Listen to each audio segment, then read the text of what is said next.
Hello, I am Pastor April Gutierrez. My pronouns are she, her, hers. I hold a Master of Arts in Spiritual Formation from Garrett-Evangelical, and I am a current student of the Doctor of Ministry program in Spiritual Direction.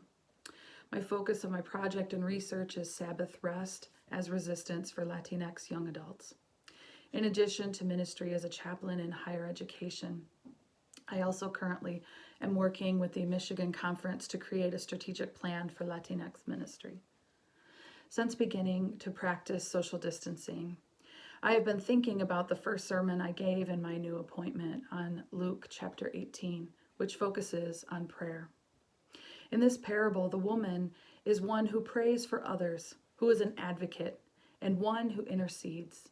Doing so, she did not know those for whom she was interceding, and was persistent in her faith. I return to this text because intercessory prayer can get me beyond my own experience of isolation or loneliness. In praying for the needs of my greater community, I am more encouraged to reach out to others so that I know their needs and can stay connected with people. Her persistence comes as an all she could give, meaning that from her perspective, she gives from whatever she can. But if she was wealthier or had more time, she would definitely be a better disciple. She's not seeing her actions as anything of an achievement, but simply as all she could offer freely.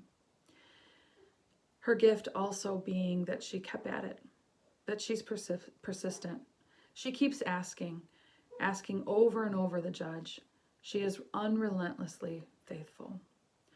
One commentator writes and reminds us that she has indignation and anger to fuel her, to keep her pestering the judge, which I think is not dissimilar to my experiences of advocacy, that anger is the only appropriate response to the grave injustices that we experience, and that I must offer this as well in my faith and in my prayer.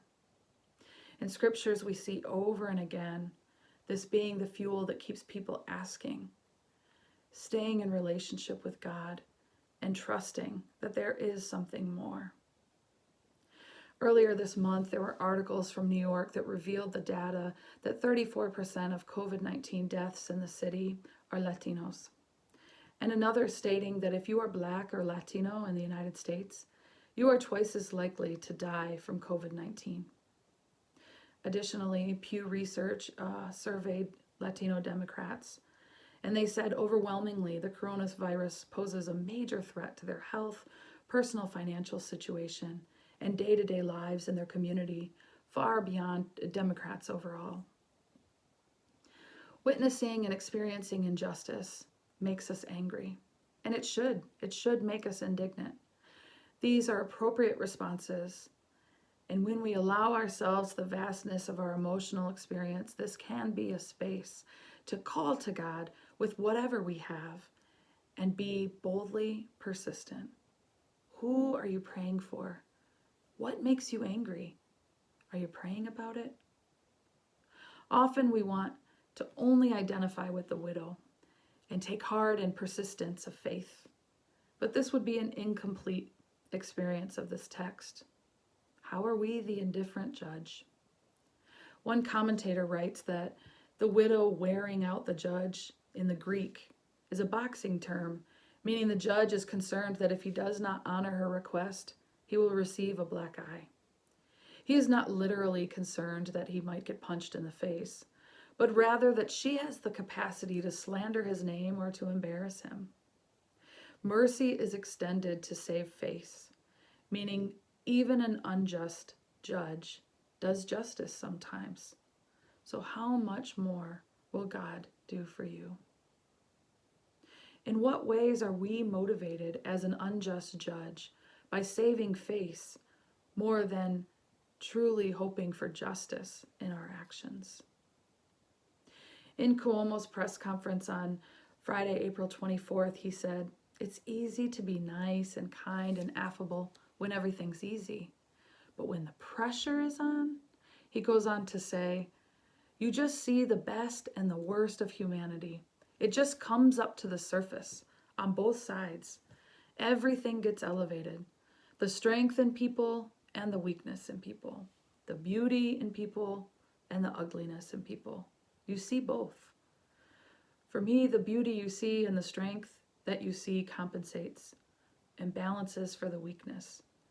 And he says, I get inspired by the strength so I can tolerate the heartbreak of weakness.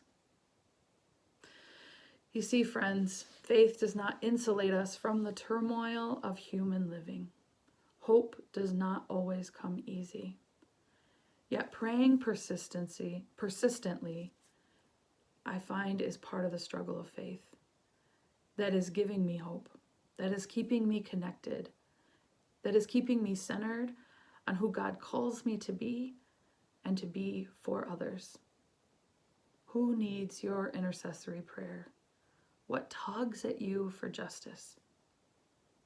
May you boldly pray and act for justice, trusting in a God who wants to hear from you, who longs to know the struggle of God's people.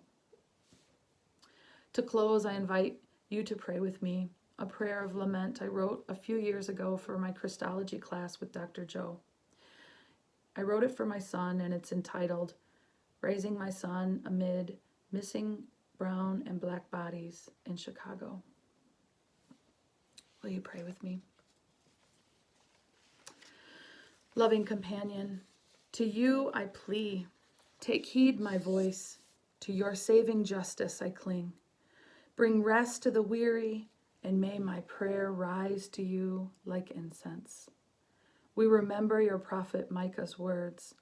God has told you what is good, and what does the Lord require of us, but to do justice, to love kindness, and to walk humbly with your God. O God of Sarah, Rebecca, Miriam, and Mary, who mourn with us. We lament the school-to-prison pipeline that haunts so many of our neighborhoods, wreaks havoc on those who are impoverished, and specifically for those who are people of color. We lament a church unprepared to celebrate or even deal with the reality of a far less white church. We lament the gun violence of Chicago, my home and throughout this nation. We lament and feel your spirit walking with us as we honor the life and mourn the violence that took Laquan McDonald too soon. We place our trust in you. May we listen more than we speak. May we seek ways to live simply. May we tread gently when conflict arises. And may we create more spaces for lament, to grieve together, to grieve the sin of racism, the sin of callous apathy towards violence, and the treatment of Black and brown lives differently based on the color of their skin or the religion they place their hope.